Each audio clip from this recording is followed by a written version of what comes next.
Launch कार्यक्रम राज्य के गृह मंत्री द्वारा सूरत शहर में आयोजित किया गया था। सूरत के पांडेसरा इलाके में क्राइम ब्रांच की पांडेसरा यूनिट का उद्घाटन गृह मंत्री ने शहर के विभिन्न इलाकों में पुलिस विभाग की विभिन्न शाखाओं और इकाइयों का उद्घाटन किया। आज वेसु पुलिस स्टेशन में एक पुलिस चौकी का भी उद्घाटन किया गया। आप देख रहे हो स्वतंत्र निर्भय न्यूज चैनल, एडिटर अभिषेक पांडे के साथ। सूरत शहर नो इच्छापुर पुलिस स्टेशन देश में प्रथम स्थान हासिल करवा बदल खूब खूब शुभकामनाओं। सूरत शहर पुलिस द्वारा आज सूरत शहर में सूरत शहरना नागरिकोनी शांति और सलामती माटे अनेक नवा प्रकल्पों एनु लोकार्पण करवामां आव्युं छे। खास करीने हूँ सूरत शहर पुलिस कमिश्नर श्री અને એમની આખી ટીમને અભિનંદન આપું કે કોઈ સામાજિક અને રાજકીય ભલામણથી પોલીસ સ્ટેશનો ખોલવા બદલે ક્રાઇમ પેટર્નને અભ્યાસ કરીને વધુમાં વધુ ઝડપથી કોઈ બી બનેલ ક્રાઇમ જગ્યાઓ પર એક્શન્સ લઈ શકાય તે માટે ક્રાઇમ બ્રાન્ચનું એક બીજું યુનિટ આજે પાંડેસરા ખાતે શરૂ કરવામાં આવ્યું છે।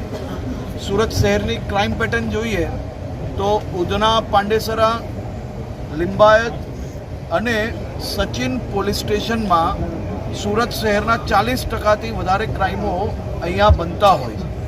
આ વિસ્તારમાં ક્રાઇમ બ્રાન્ચનું એક યુનિટ ચાલુ કરવાના કારણે ક્રાઇમ બ્રાન્ચથી અહીં સુધી પહોંચતા જે 30 મિનિટથી વધારે સમય લાગતો હતો એ સમય હવે ઘટીને 5 થી 10 મિનિટમાં બધા જ એરિયાની સુધી ક્રાઇમ બ્રાન્ચની ટીમ સીધી પહોંચી શકશે। આ પ્રયાસ થકી મને વિશ્વાસ છે કે આવનારા દિવસોમાં અહીં બનતા ક્રાઇમો ઉપર કંટ્રોલ કરવામાં સુરત શહેર પોલીસને જરૂરથી સફળતા પ્રાપ્ત થશે।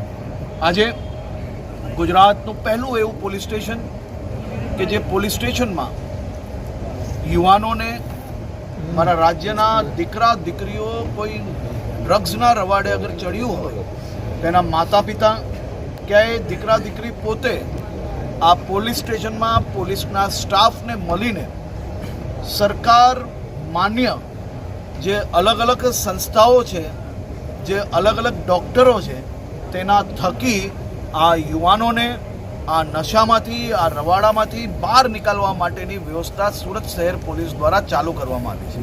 ત્યાં બી અલગ અલગ સ્ટાફોને અપોઇન્ટ કરવામાં આવ્યા છે, જે સ્ટાફ દ્વારા આ યુવાનોને મદદ કરવામાં આવશે અને સાથે સાથે આ પરિવારજનોએ જરા બી ચિંતા કરવાની જરૂર નથી, કારણ કે કોઈ બી પ્રકારના કેસ એમના દીકરા દીકરી ઉપર નહીં કરવામાં આવે અને એમની જે ઓળખ છે એને બી કોઈ બી પ્રકારે જાહેર કરવામાં નહીં આવે એ પ્રકારની વ્યવસ્થાઓ સુરત શહેર પોલીસ દ્વારા કરવામાં આવી છે। હું ફરી એકવાર શહેરના સૌ નાગરિકો વતી સુરત શહેર પોલીસની આખી ટીમને અભિનંદન આપું છું।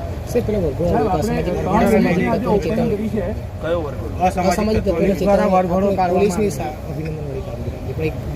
એ તો વરઘોડો તો નીકળશે જ ભાઈ, એ લંગડાતા લંગડાતા જ ચાલશે।